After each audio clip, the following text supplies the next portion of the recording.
Oh hari istirahat ceria dan cerah.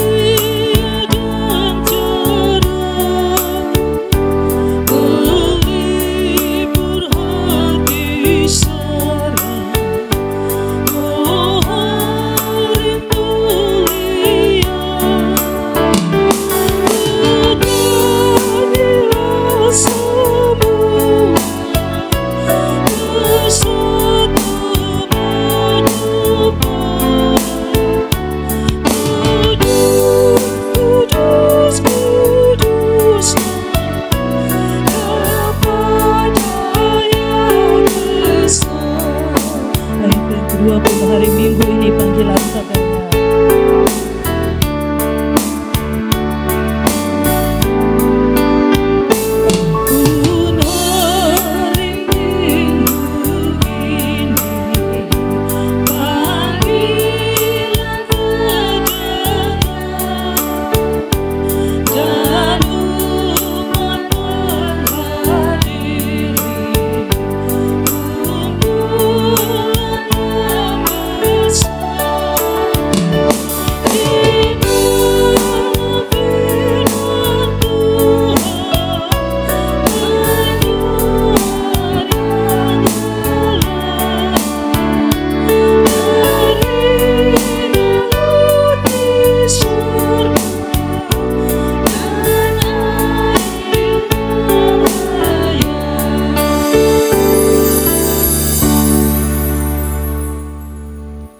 Kekasih Kristus, Shalom.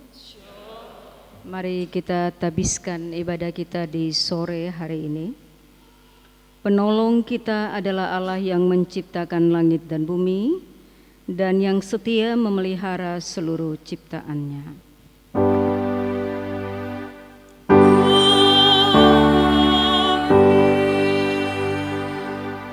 Kasih karunia dan damai sejahtera dari Tuhan Yesus Kristus menyertai jemaat.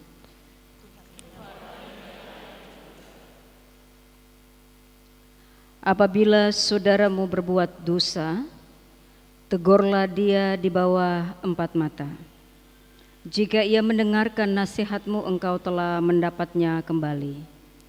Jika ia tidak mendengarkan engkau, bawalah seorang atau 2 orang lagi supaya atas keterangan 2 atau 3 orang saksi perkara itu tidak disangsikan. Nats pembimbing kita dari Matius 18 ayat 15 dan 16. Allah hadir bagi kita dan hendak memberi berkat.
Jemaat yang dikasihi Tuhan, jemaat meminta mempersiapkan nyanyian GPM nomor 55 bait pertama dan baitnya yang kedua setelah kita ada dalam pengakuan dosa. Marilah kita merendahkan diri di hadapan Allah dan mengaku dosa kita kepadanya. Ya Allah, Sebagai manusia yang terbatas, kami mengaku bahwa kami sering tidak setia melakukan apa yang Engkau kehendaki. Kami cenderung mengandalkan kekuatan sendiri daripada mengandalkan Tuhan.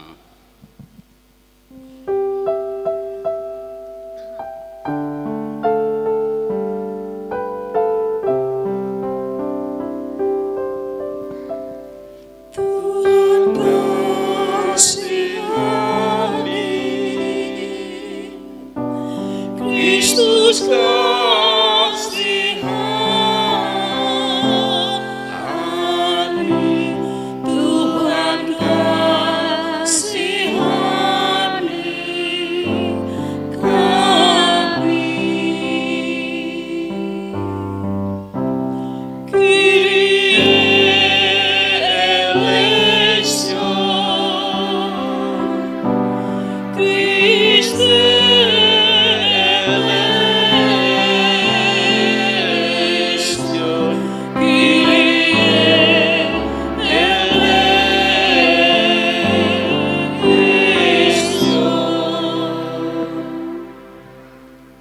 Ya Allah, kami mengaku bahwa alam ciptaan-Mu semakin rusak dan tercemar oleh ulah manusia.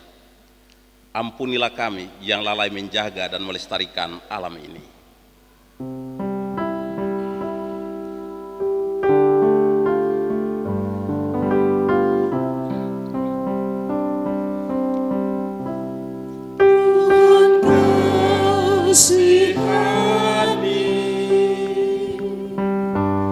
Kristus kasihani,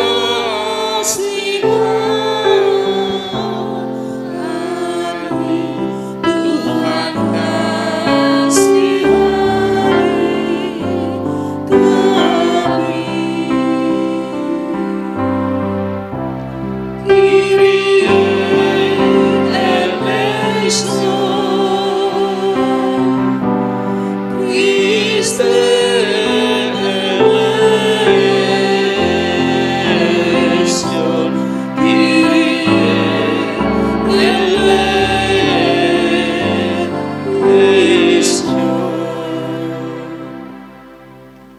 Ya Allah, bagi kami yang masih mementingkan diri sendiri, kelompok, dan membenci cinta kasih, ampunilah kami.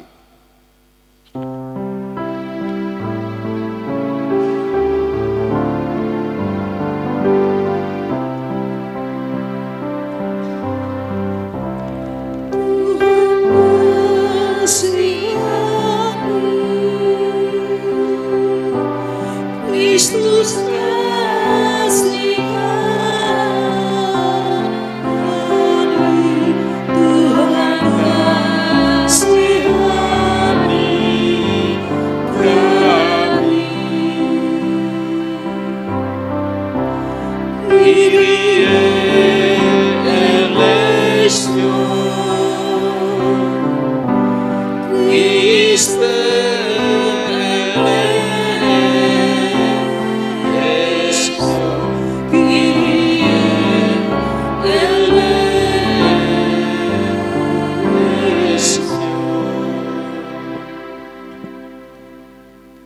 Kasihanilah kami ya Allah menurut kasih setia-Mu.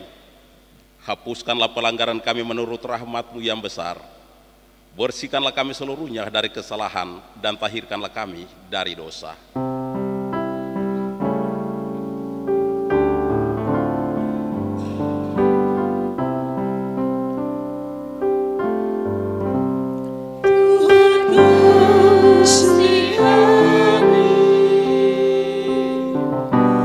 Kristus kasihani, Tuhan kasihani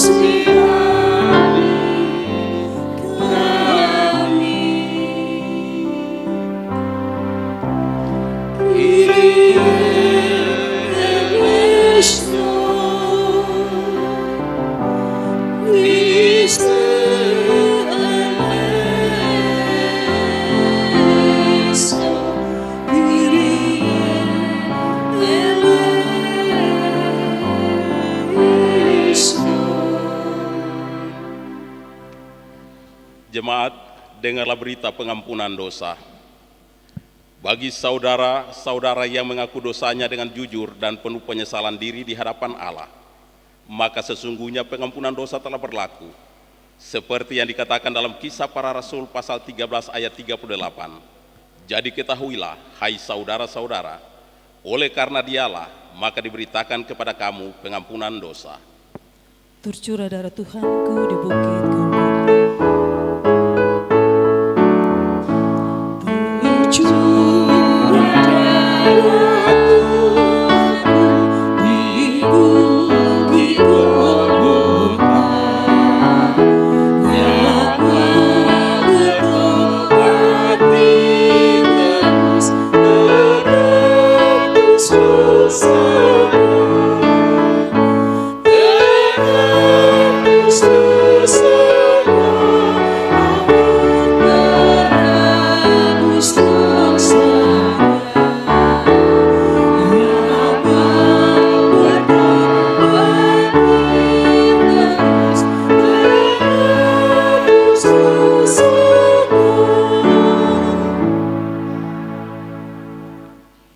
Untuk petunjuk hidup baru jemaat diundang berdiri.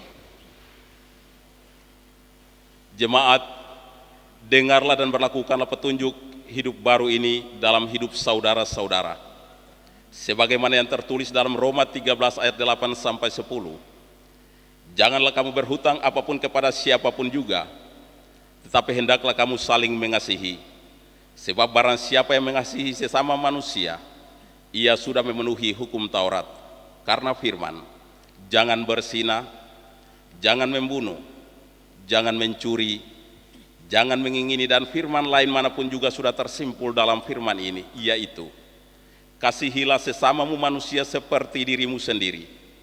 Kasih tidak berbuat jahat terhadap sesama manusia, karena itu kasih adalah kegenapan hukum Taurat. Besarkan nama Tuhan, haleluya.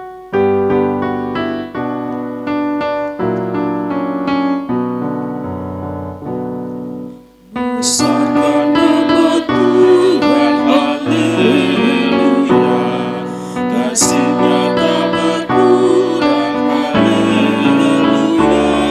Sekalipun keluhan menimpa umat-Nya, berkat-Nya ditemukan, haleluya. Diberinya hidup baru gelap menjadi terang. Diberinya hidup baru gelap menjadi terang. Sabdanya bersabda, segala yang gelap, hai kamu yang selalu padanya berpegang, tak usah ragu-ragu, tuntunannya terang. Jemaat disilakan duduk. Tiba Jemaat. saatnya kita akan mendengarkan pemberitaan firman Tuhan. Firman Tuhan yang terambil dari Matius pasal 18 ayat 15 hingga ayatnya yang ke-20. Namun sebelumnya, mari kita berdoa mohon tuntunan Roh Kudus dalam pembacaan dan pemberitaan firman ini. Kita berdoa. Ya Tuhan, mampukanlah kami dengan Roh Kudus-Mu, agar kami dapat membaca Alkitab, memahami dan melaksanakan kehendak-Mu melalui pemberitaan firman. Amin. Sekali lagi, pembacaan kita terdapat dalam Kitab Kudus Perjanjian Baru, yakni Injil Matius, Matius pasal 18 ayat 15 hingga berakhirnya pada ayatnya yang ke-20. Yang berkepala tentang menasehati sesama saudara. Apabila saudaramu berbuat dosa, tegurlah dia di bawah 4 mata. Jika ia mendengarkan nasihatmu, engkau telah mendapatnya kembali. Jika ia tidak mendengarkan engkau, bawalah seorang atau 2 orang lagi, supaya atas keterangan 2 atau 3 orang saksi, perkara itu tidak disangsikan. Jika ia tidak mau mendengarkan mereka, sampaikanlah soalnya kepada jemaat. Dan jika ia tidak mau juga mendengarkan jemaat, Pandanglah dia sebagai seorang yang tidak mengenal Allah atau seorang pemungut cukai. Aku berkata kepadamu, sesungguhnya apa yang kamu ikat di dunia ini akan terikat di sorga, dan apa yang kamu lepaskan di dunia ini akan terlepas di sorga. Dan lagi aku berkata kepadamu, jika 2 orang daripadamu di dunia ini sepakat meminta apapun juga, permintaan mereka itu akan dikabulkan oleh Bapakku yang di sorga. Sebab di mana 2 atau 3 orang berkumpul dalam namaku, di situ aku ada di tengah-tengah mereka. Sekian jawab pembacaan kita di saat ini. Tetapi hendaklah kamu menjadi pelaku firman dan bukan hanya pendengar saja. Sebab jika tidak demikian, kamu menipu diri sendiri.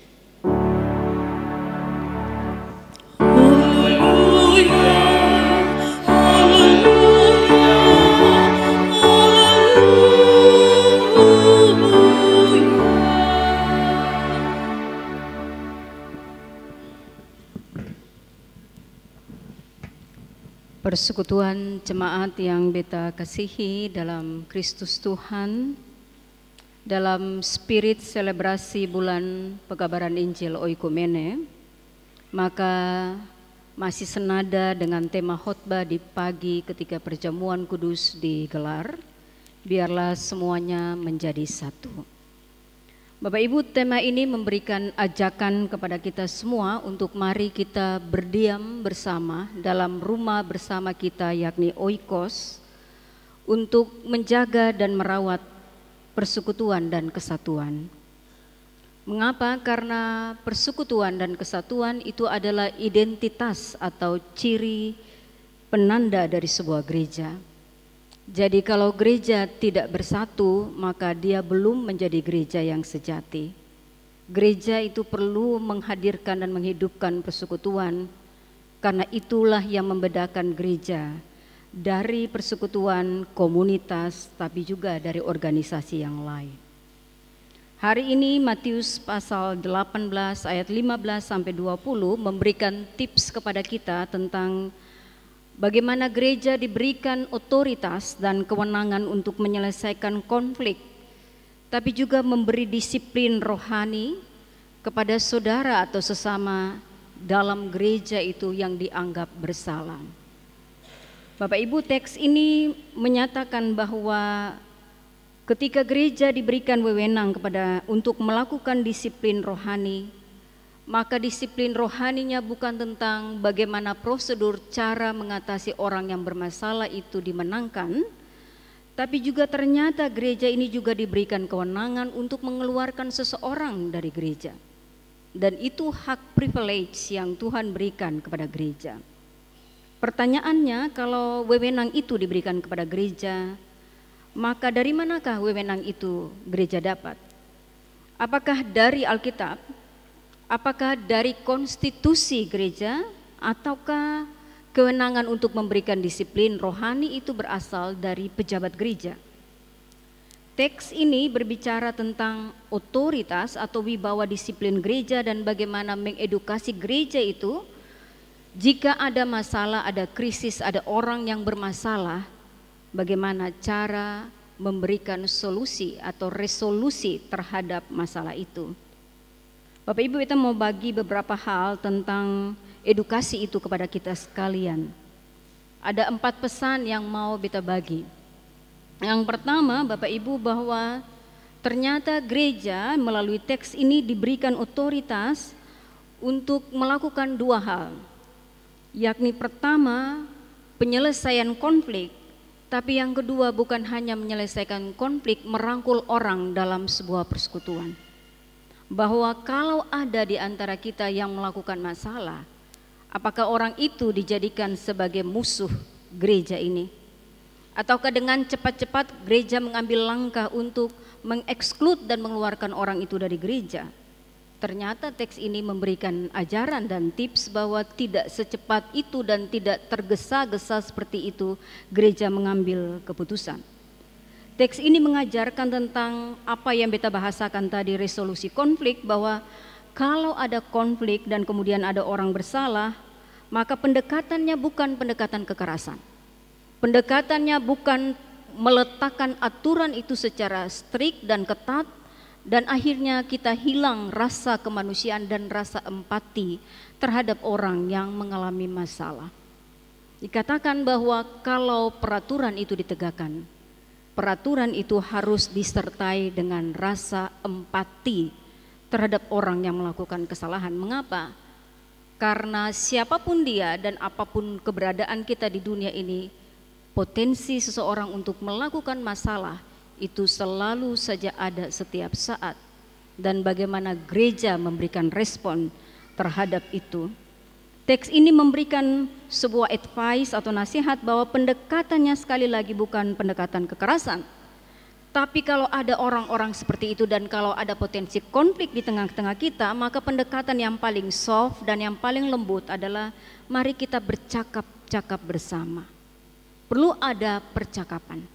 Bahkan dikatakan percakapan itu dibangun antara dua mata, dilanjutkan dengan percakapan 4 mata, 6 mata, dan paling terakhir jika pendekatan 2, 4, dan 6 mata itu dianggap gagal, maka masalah itu boleh diserahkan kepada gereja secara komunal mengambil keputusan terhadap orang yang bermasalah. Teks ini dilatari dengan konteks bahwa ada kelompok Yahudi Kristen yang ternyata menolak tunduk pada hukum dan tradisi Yahudi. Dan solusinya sederhana, perlu ada prosedur di situ. Dan prosedur itu dilakukan secara berkala, bahwa kasus itu dilakukan secara personal. Mengapa perlu personal? Karena kode etik dalam bercakap secara pastoralnya itu perlu ditetapkan. Banyak orang misalnya menyelesaikan masalah-masalah dalam gereja, orang bilang gini, hari ini antara dua mata, pagi ini antara dua mata, tapi malam lagi bukan lagi dua mata, dua telinga yang mendengar, tapi bisa 6 atau 7, 8 mata, bahkan telinga yang sudah mendengarkan itu. Hari ini dibisikkan dalam satu ruang, tetapi dia bisa tersebar kemana-mana, bahkan cerita-cerita itu bisa dipelintir, dan yang tadinya menjadi korban, dia menjadi korban berlapis karena kita tidak menjaga kode etik dalam pastoralnya itu. Bapak Ibu jemaat kekasih Kristus, dikatakan bahwa pemecatan itu bukan terjadi secara sepihak kalau orang bermasalah, tetapi dia harus mengikuti prosedural resmi berbasis satu hal, tadi beta katakan empati, dan juga harus berbasis kasih. Karena percakapan apapun yang kita bangun dalam gereja bukan untuk menghukum dan menghakimi seseorang, tapi percakapan yang dibangun itu sebagai tanda bahwa kita merangkul dan mengasihi orang yang mengalami masalah itu. Yang kedua, Bapak Ibu, dikatakan bahwa setiap kesalahan tidak berakhir dengan penghukuman. Tapi kalau orang bersalah, ada ruang yang Tuhan berikan, dan ruang itu yang dibahasakan dalam teks ini dengan pengampunan.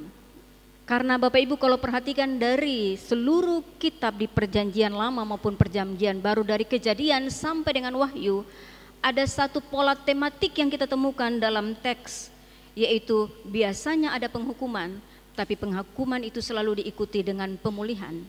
Jadi kalau seseorang itu ditegur dengan keras, sebenarnya tujuannya bukan supaya orang itu menikmati penghukuman sebagai kata final, tetapi penghukuman itu harus menuntun orang untuk mengenal siapa dia, mengenal perilakunya, mengenal siapa Tuhan, dan mengenal gereja di mana dia itu berdiam.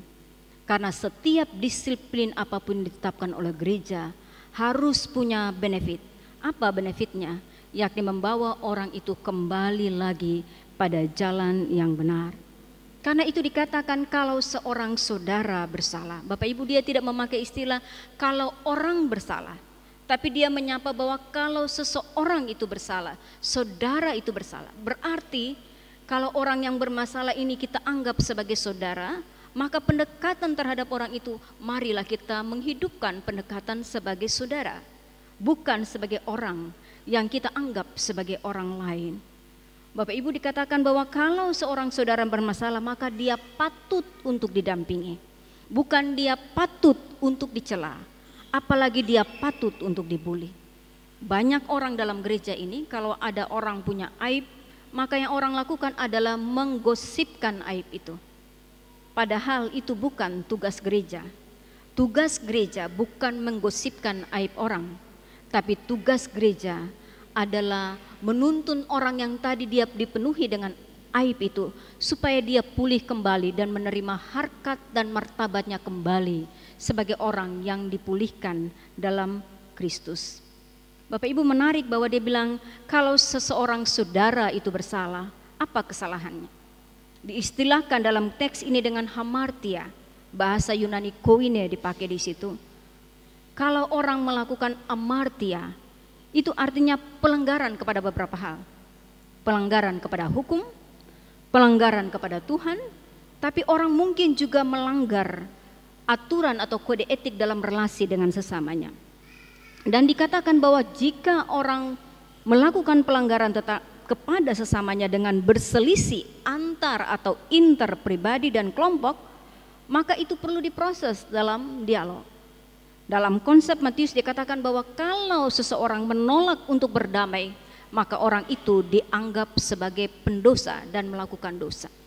Jadi kalau ketong bicara dengan orang itu dan dia tetap tegar tengkuk dan dia tidak mau ada dalam damai bersama, maka tanpa sadar orang itu sementara menciptakan dosa bagi dirinya sendiri, tapi juga menciptakan dosa bagi orang lain. Dan karena itu teks ini mengatakan bahwa orang-orang seperti ini perlu di-treat secara khusus, perlu diperlakukan secara khusus. Dia harus mengikuti prosedur, dan kalau dia mengikuti prosedur itu, maka ujung daripada prosedur itu adalah kita bisa melihat apakah keputusan final dia tetap dihukum atau justru kita membuka ruang pengampunan setiap kali dan setiap saat kepada dia.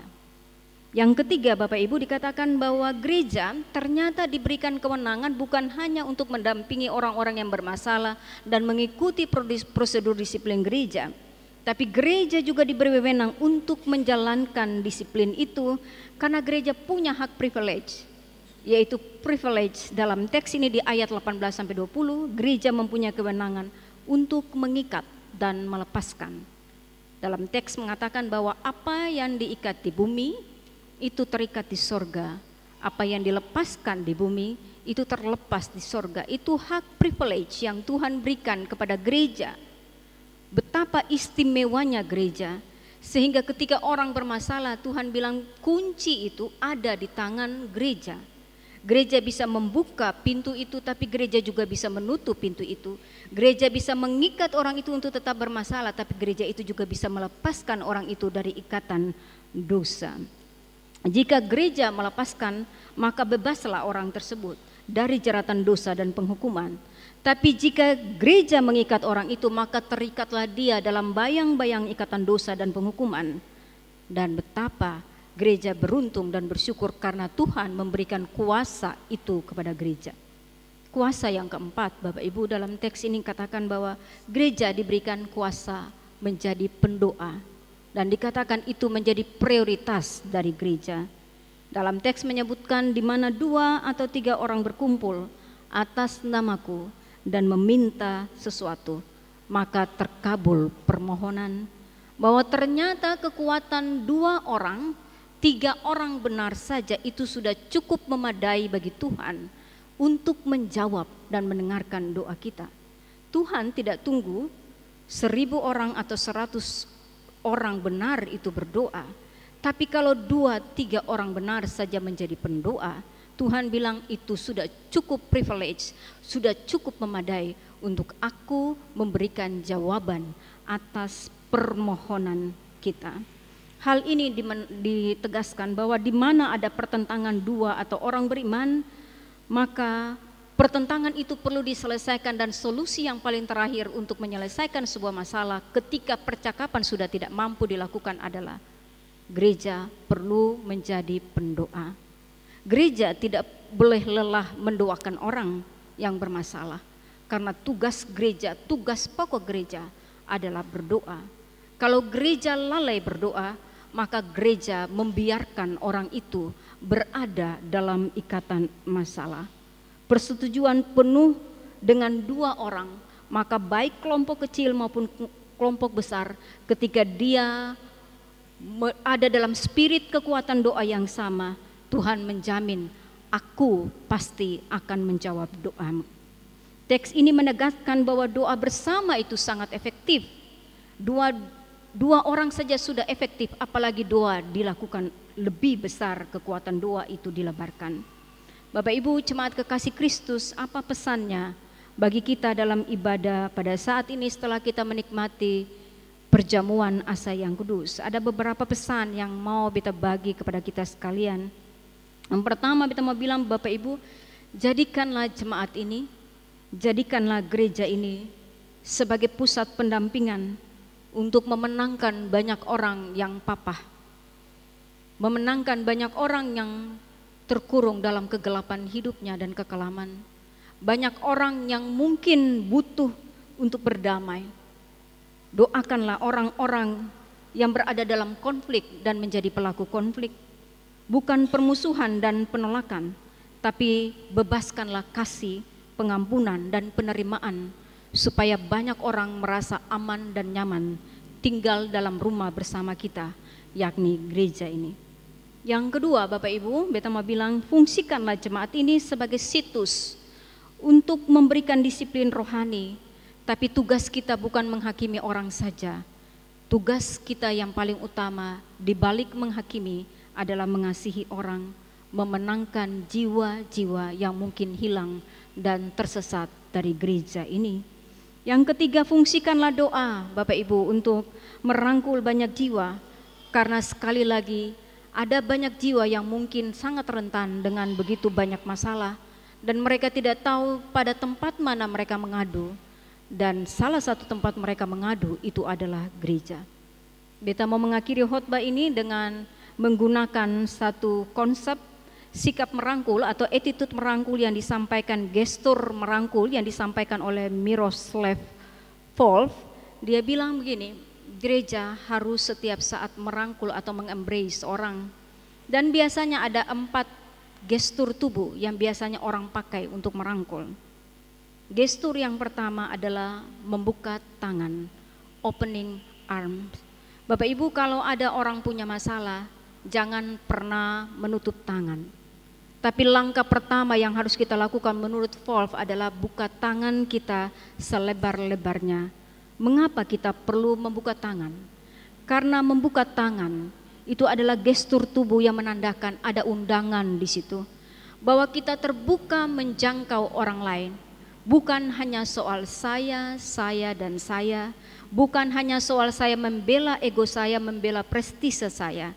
Tapi kalau di mana ada saya, di situ juga mesti ada orang lain.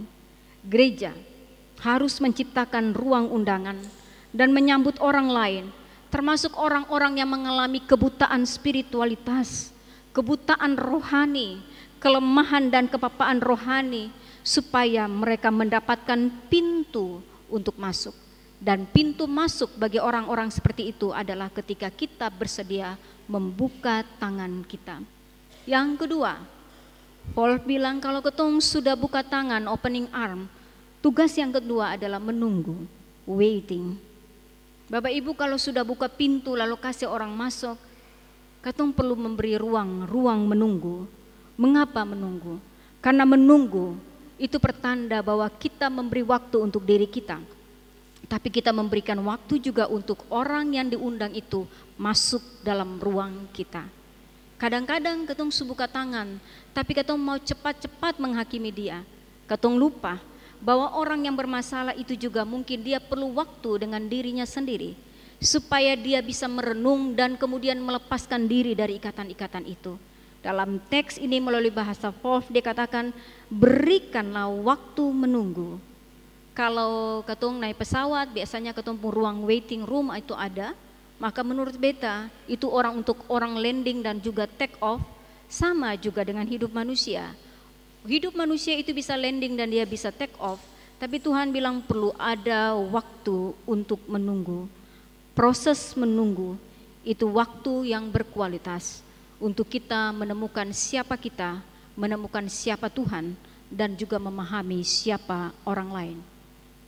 Gestur yang ketiga, Paul bilang kita harus merangkul, closing arm, Merangkul itu berarti sikap hati yang benar dari kedua pihak, dari orang yang diundang dan kita yang mengundang, itu harus saling merangkul, saling memberi, take and give.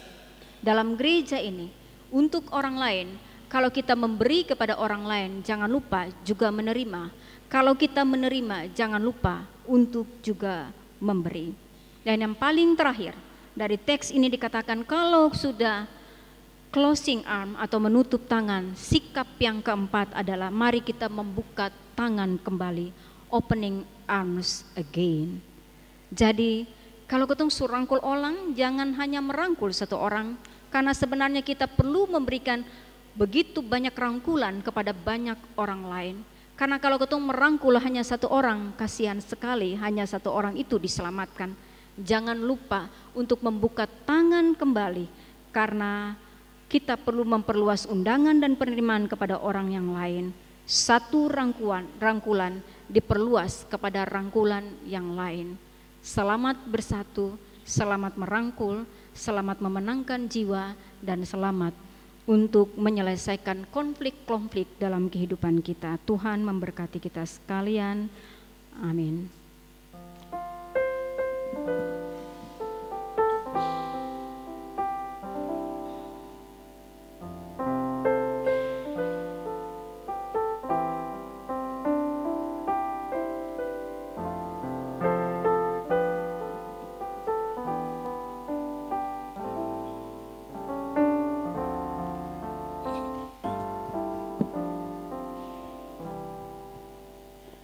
Kidung Jemaat 258, bait yang pertama kita nyanyikan, satu tubuh kita. Oke, usi. Kidung Jemaat 258 ayat 1 dan 2, satu tubuh kita meski banyak anggota.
Jemaat, kita akan mengucapkan pengakuan iman rasuli kita. Bersama-sama dengan semua orang percaya dari segala abad dan tempat, marilah kita memperbaharui dan mengikrarkan pengakuan iman rasuli kita. Dengan satu hati, satu suara kita berkata demikian. Aku percaya kepada Allah, Bapa yang Maha Kuasa, Khalid langit dan bumi, dan kepada Yesus Kristus, anaknya yang tunggal Tuhan kita, yang dikandung daripada Roh Kudus, lahir dari darah Maria, yang di bawah pemerintahan Pontius Pilatus, disalibkan, mati dan kuburkan, turun ke dalam kerajaan maut, pada hari yang ketiga bangkit keluar dari antara orang mati, naik ke sorga, duduk sebelah kanan Allah, Bapa yang Maha Kuasa, dan akan datang dari sana untuk menghakimi orang yang hidup dan yang mati. Aku percaya kepada Roh Kudus, gereja yang kudus, enam, persekutuan orang kudus, pengampunan dosa, kebangkitan daging dan hidup yang kekal. Amin. Jemaat disilakan. Kita persilahkan solois dari Ibu Ika Tabela, disilakan memuji Tuhan.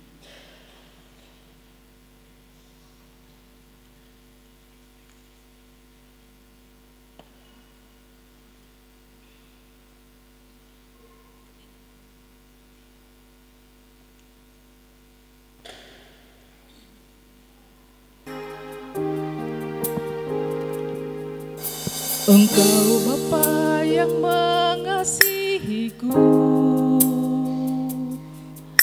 tak kau pandang bentuk dan rupaku.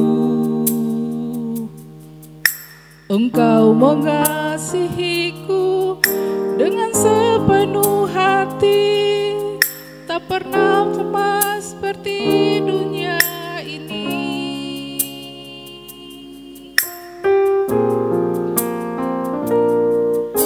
Engkau Bapa yang mengajariku melewati badai langit biru. Kau yang buatku terbang bagaikan raja wali, mengatasi segala pencobaan.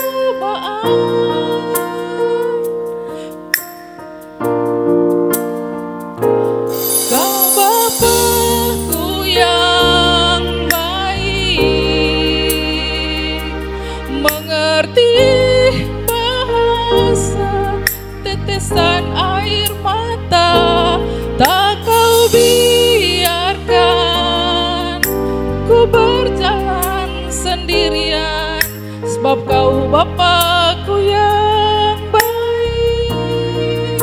Engkau sungguh baik.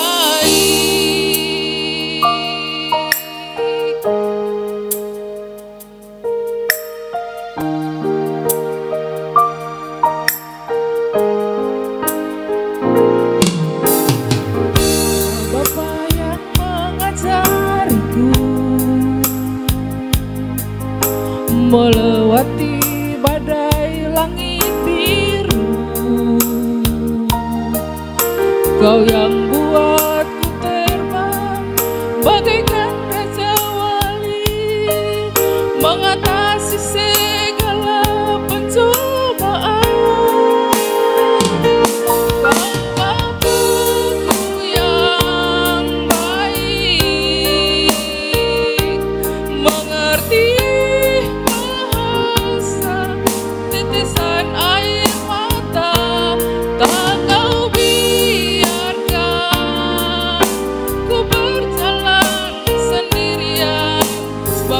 Bapa-Ku yang baik, Engkau sungguh baik,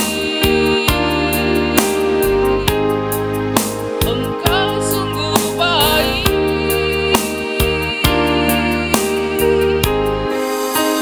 Engkau sungguh baik.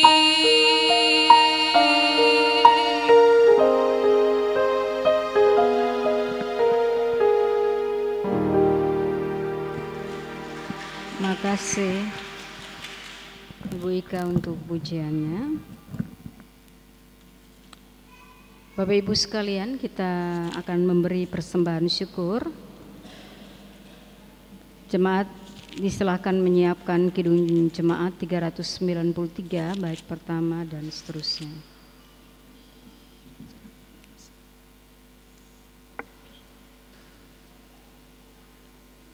Jemaat kekasih Tuhan,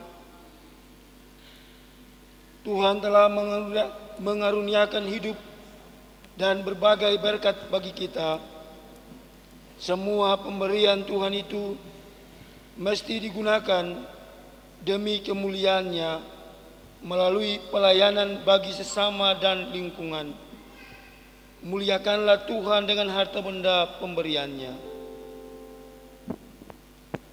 Tuhan betapa banyaknya berkat yang Kau beri.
saudara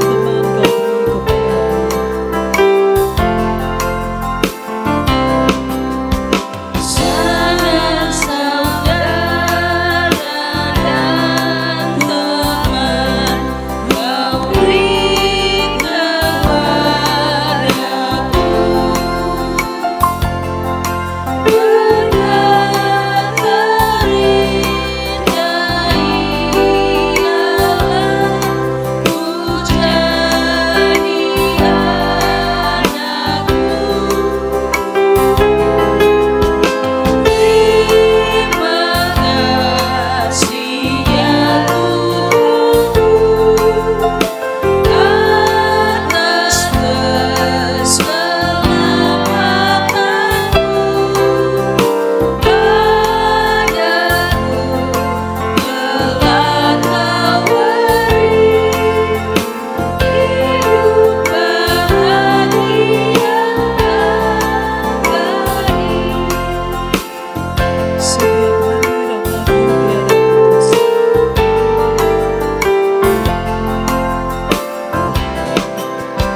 setiap hari rahmat-Mu tiada putus. Setiap hari rahmat-Mu tiada putusnya. Hendak ku puji nama-Mu tetap selamanya.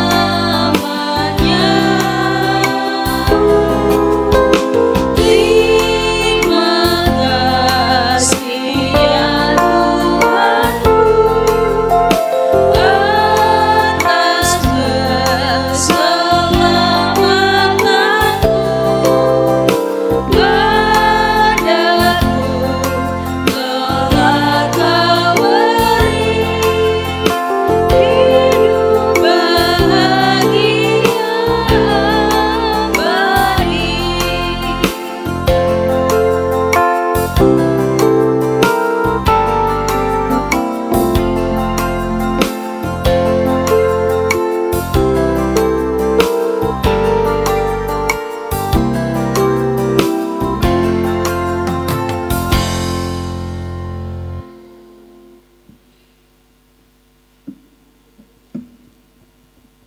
Mari kita berdoa. Ya Allah pengasih, terimalah persembahan syukur jemaat ini dan berkatilah untuk menjadi alat pelayanan bagi sesama dan lingkungan. Demi kemuliaan nama-Mu. Amin.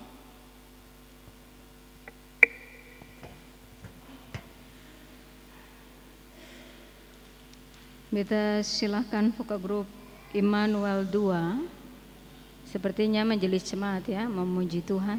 Beta silakan. Ibu pendeta jadi ketua tim.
Rangkai banyak vokal grup. Ini bukan vokal grup sebenarnya ya, paduan suara, karena sudah lebih dari. Makasih pujiannya Ibu Pendeta dan tim. Bapak Ibu, mari kita masuk dalam syafaat kudus kita. Mari kita berdoa. Kami mengheningkan diri di hadapan hadirat Tuhan, melitanikan rasa syukur dan hormat kami kepada ketritunggalan Allah sebagai Bapa, Ibu, Anak, dan Roh Kudus, yang telah mengizinkan kami memasuki angkat tangga pertama di bulan Oktober yang diselebrasi oleh gereja sebagai bagian dari bulan pekabaran Injil. Dan satu hal yang Tuhan amanatkan kepada kami, berdoa supaya kami sebagai gereja tetap bersatu, karena persekutuan dan kesatuan itu merupakan identitas dan ciri penanda daripada gereja ini.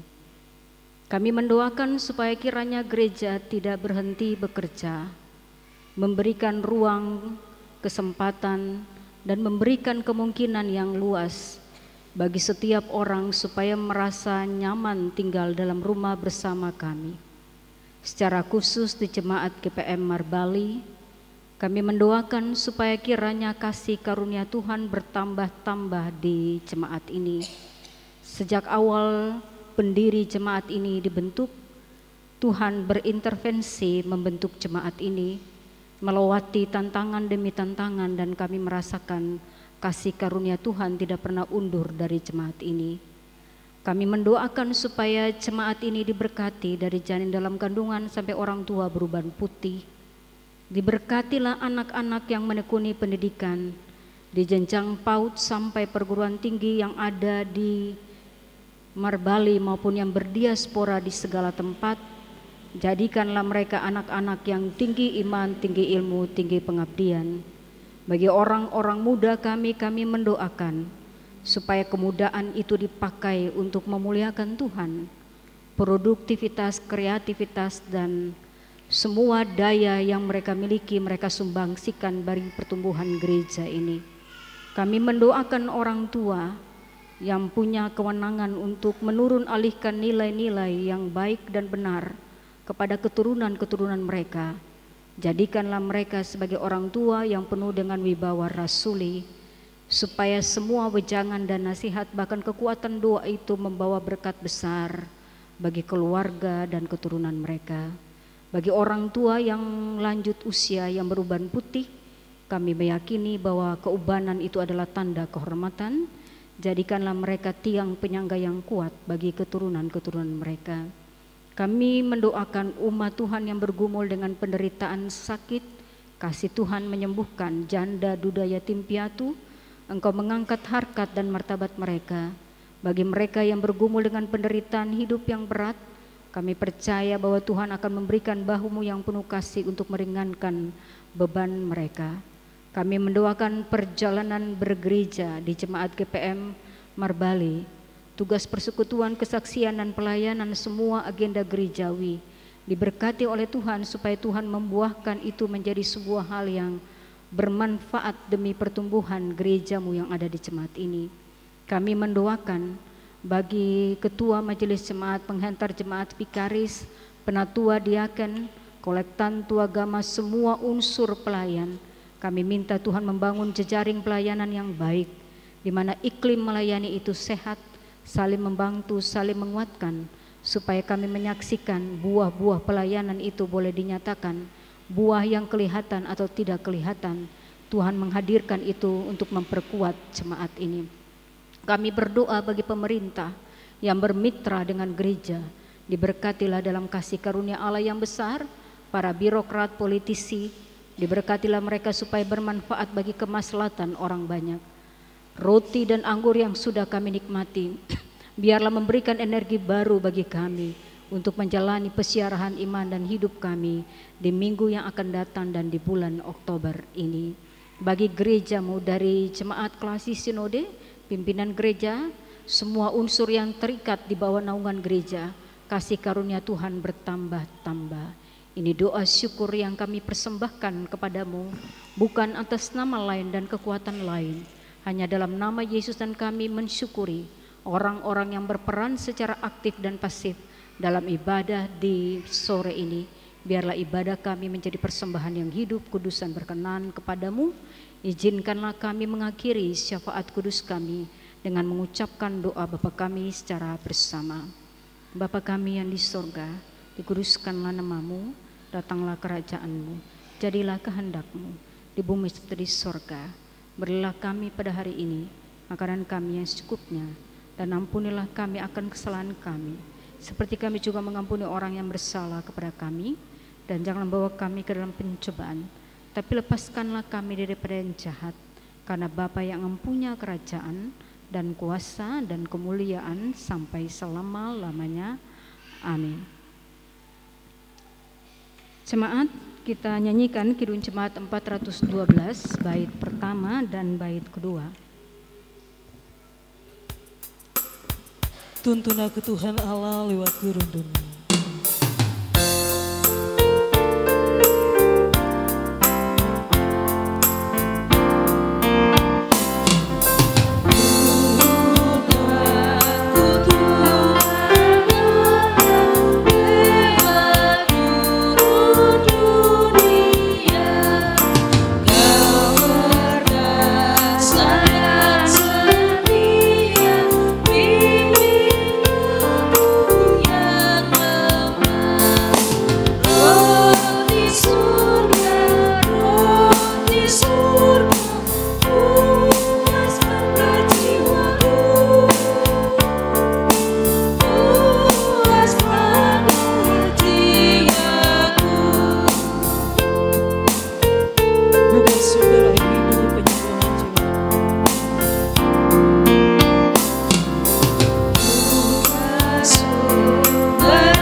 Jemaat, ibadah yang kita laksanakan bersama hendaknya memaknai kehidupan kita sehari-hari.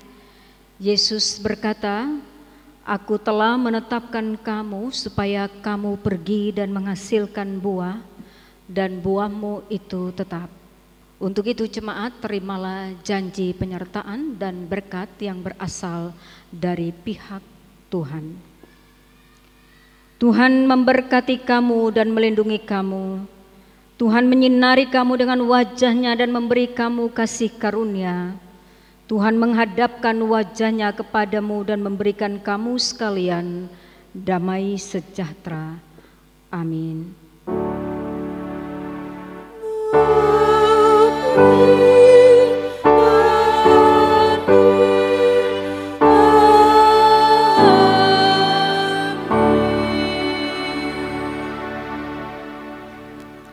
Ibadah selesai, jemaat silakan duduk untuk doa syukur.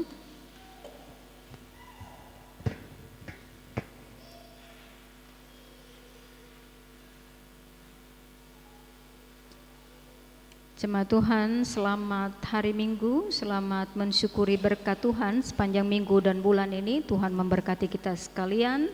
Shalom, dan Bapak Ibu bisa berjabat tangan satu dengan yang lain.